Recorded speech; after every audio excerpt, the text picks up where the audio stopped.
le bienvenu, mesdames et messieurs, Info du peuple, pour la couverture médiatique, annonce et publicité de vos entreprises, de vos produits et tout consort. Info du peuple, vous voulez passer votre message religieux, politique, social, vous êtes l'invité du journal. Info du peuple, avec des journalistes de haut vol, c'est pour vous servir. Pour tout contact, plus 243 81 27 34 222 90 68 777 85. Info du peuple dans vos salons, chez vous.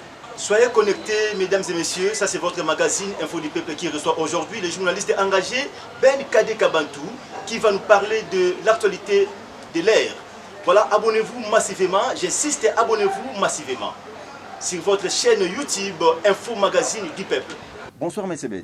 Ouais, bonsoir, je suis Bolapante et je suis très ému. D'ailleurs, j'en profite pour vous féliciter par rapport à la transition de votre chaîne YouTube qui n'est plus La Pierre est jetée, c'est maintenant Info du Peuple TV. Ce sont des initiatives louables.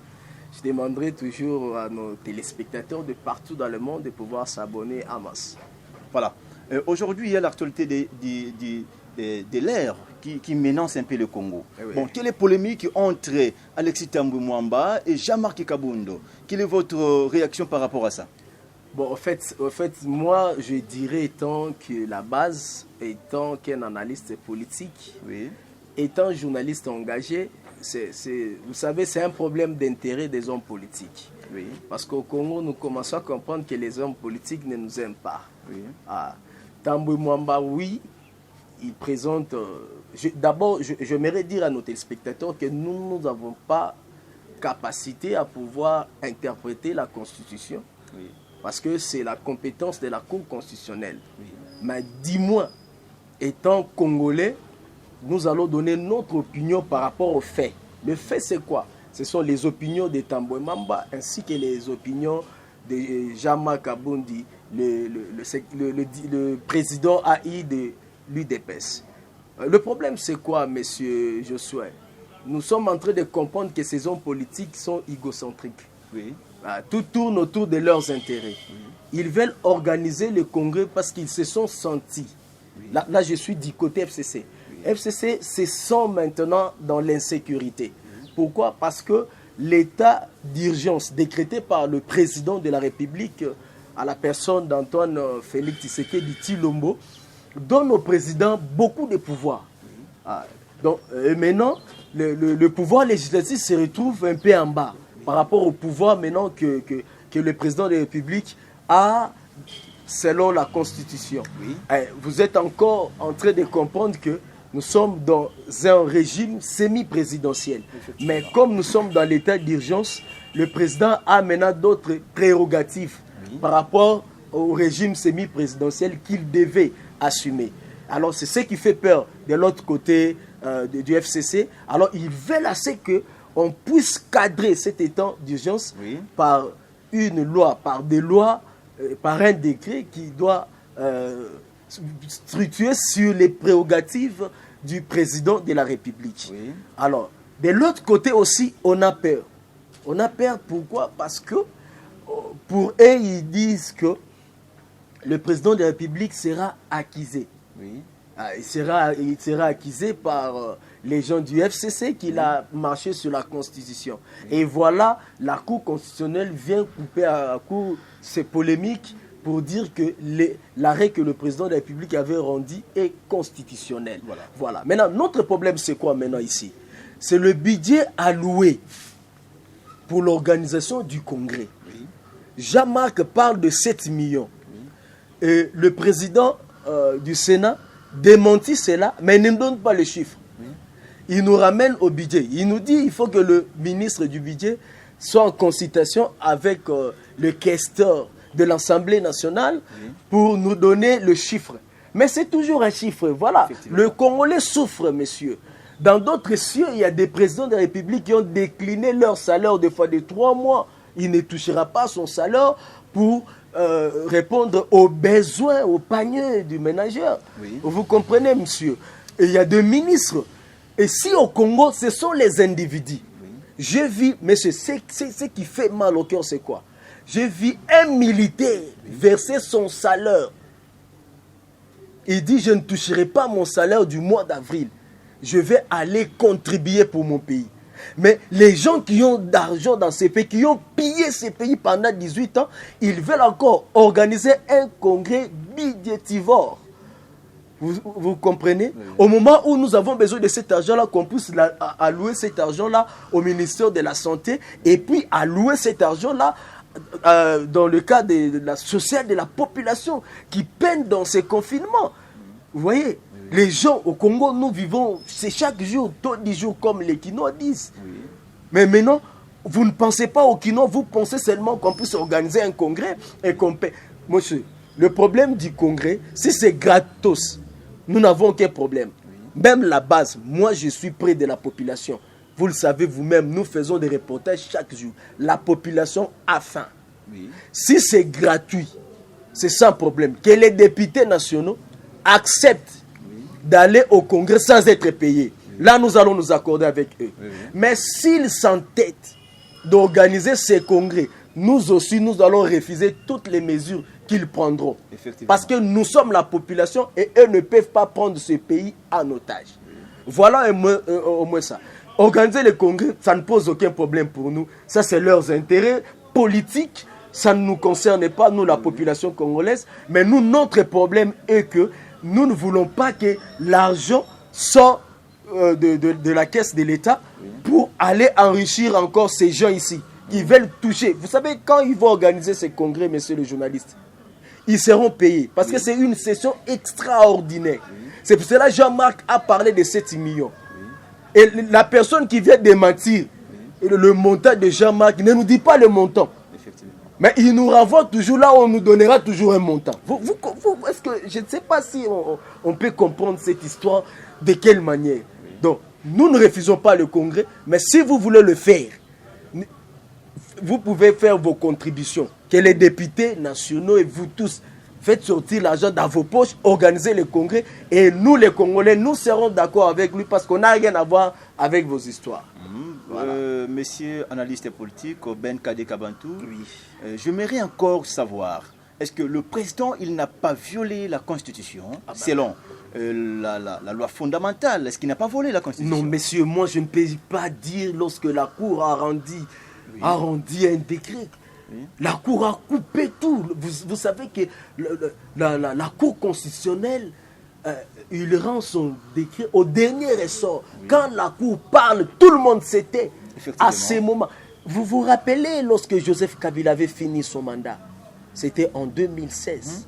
Il y a eu des interprétations des constitutionnalistes de toutes sortes, messieurs.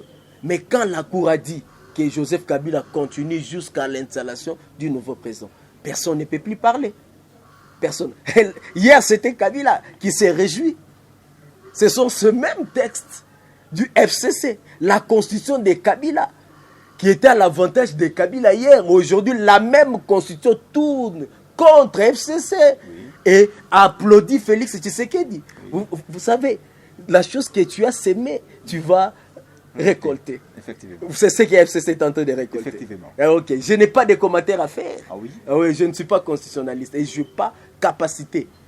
Voilà. À engager la Cour. Aujourd'hui, il y a encore l'actualité de l'air qui est en train de frapper massivement les Congolais sur l'arrestation de l'honorable Vital Kamerhe. Alors, les avocats de l'honorable continuent toujours à chercher la libération provisoire. Bon, quelle est votre réaction par rapport à ce que ces avocats disent? Moi, je ne m'aimerais pas ici parler comme tous les journalistes remplis de haine qui cherchent des positionnements politiques. Oui. Ils veulent extrapoler des choses. Oui. Excusez-moi, messieurs les journalistes. Oui. Et surtout les réseaux sociaux. Oui. Ça ne va pas. Oui. On publie, il y a les gens qui sont devenus des juges qui ont jugé Kamerhe. Oui. Et sur les réseaux sociaux, ils ont leur parquet près de la cour de Matete, réseaux sociaux. Voilà. Facebook, YouTube, WhatsApp. Mais waouh. On vous fait des vidéos de par-ci, par-là. C'est pas possible. Et il y a les gens qui ont profité de cette affaire pour extraire leur état d'âme. Ok. Mais moi, je ne suis pas là. Jusque-là, je l'ai dit, comme un Congolais avisé. Oui. Vous savez, le document, je ne suis pas juriste, permettez-moi l'expression, le document que les juges a brandi, oui. Ou je ne sais pas si son arrêt, je ne suis pas juriste, qu'il a utilisé pour arrêter oui. Ou mettre Vital Kamerhe aux arrêts, oui. Messieurs, à l'intérieur, oui. Il n'y a pas assez d'arguments. Il n'y a pas d'arguments qui peuvent laisser Vital Kamerhe en prison jusqu'à ces jours. Oui. Il n'y a pas d'argument. Oui. Il n'est pas condamné. Oui. Alors, c'est pour cela que ces avocats oui. Sont allés faire l'appel pour que M. Vital Kamerhe soit en liberté provisoire. Oui. Nous avons suggéré qu'il soit même dans une résidence surveillée. Oui. Je ne peux pas juger ma justice. Oui. Je vous ai dit dans la dernière sortie médiatique que nous avons milité pour cette justice. Oui. Notre souci est qu'on ait une justice équitable. Parce qu'on dit, il ne faut pas oublier, dans le proverbe, qu'une bonne justice oui, oui. Élève toute une nation. Donc si aujourd'hui au Congo, notre justice devient équitable, nous allons élever ces pays. Nous sommes dans le temps que les gens doivent maintenant respecter la justice. Et moi, je respecte la justice. Oui.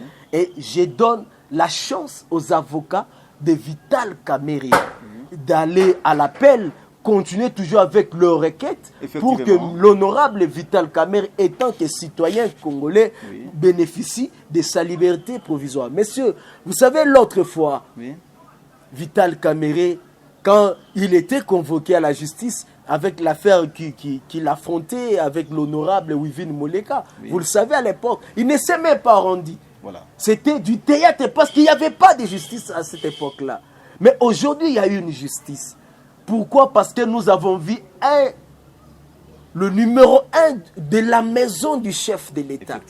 Le DIRCAP Vital Kamerhe se rendre lui-même oui. Devant le juge, être jugé. C'est un grand pas pour notre nation. Oui. C'est le début d'un état de droit. Oui. Nous saluons cela, mais nous voulons que cet état de droit puisse se pratiquer de la bonne manière. Voilà. Que Vital Kamerhe soit jugé et s'il est coupable, oui. Qu'on puisse nous lire la bonne justice oui. Et qu'il soit condamné. Voilà. Mais s'il est innocent, pourquoi il reste au moment où l'arrêt que le magistrat ont rendu n'a pas assez d'arguments qui peut condamner Vital Kamerhe voilà. Jusqu'à ces jours? C'est seulement les réseaux sociaux qui nous donnent des leçons de droit. Oui. Vous savez, n'oublie pas qu'un homme a dit les réseaux sociaux oui. Ont donné droit à la parole aux personnes qui ne parlaient autrefois oui. Que dans des stades de martyrs, dans oui. Des terrasses, dans des boîtes de nuit. Ce sont eux qui sont devenus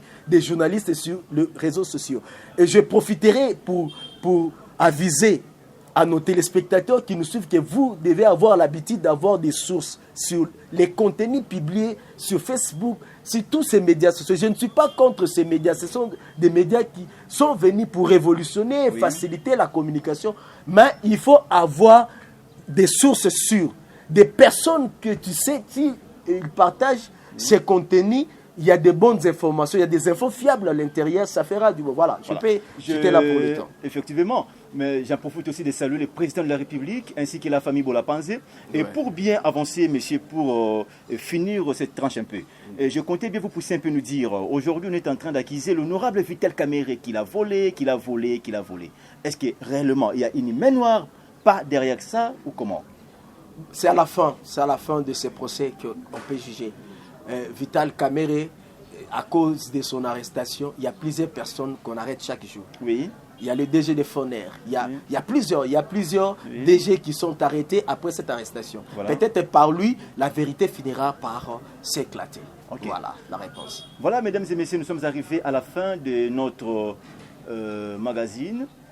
Vous qui aimez beaucoup cette magazine, soutenez celle même de loin de près. Nous serons là aussi à votre disposition. Au revoir. Je remercie notre invité Ben Kade Kabantou, journaliste engagé. Mais aussi, j'en profite aussi de saluer à mon ami Christian Massamba qui est présent avec moi. et aussi toute l'équipe rédactionnelle. Voilà, nous sommes arrivés à la fin. Maman Jackie Elungu, Dépogré depuis Londres. À vous. Soyez le bienvenu, mesdames et messieurs. Info du peuple.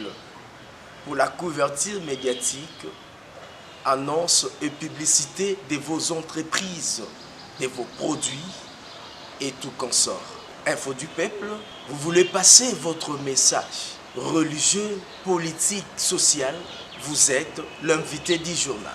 Info du peuple, avec des journalistes de haut vol, c'est pour vous servir. Pour tout contact, plus 243 81 27 34 222 90 68 777 85. Info du peuple dans vos salons, chez vous. On est là à votre service.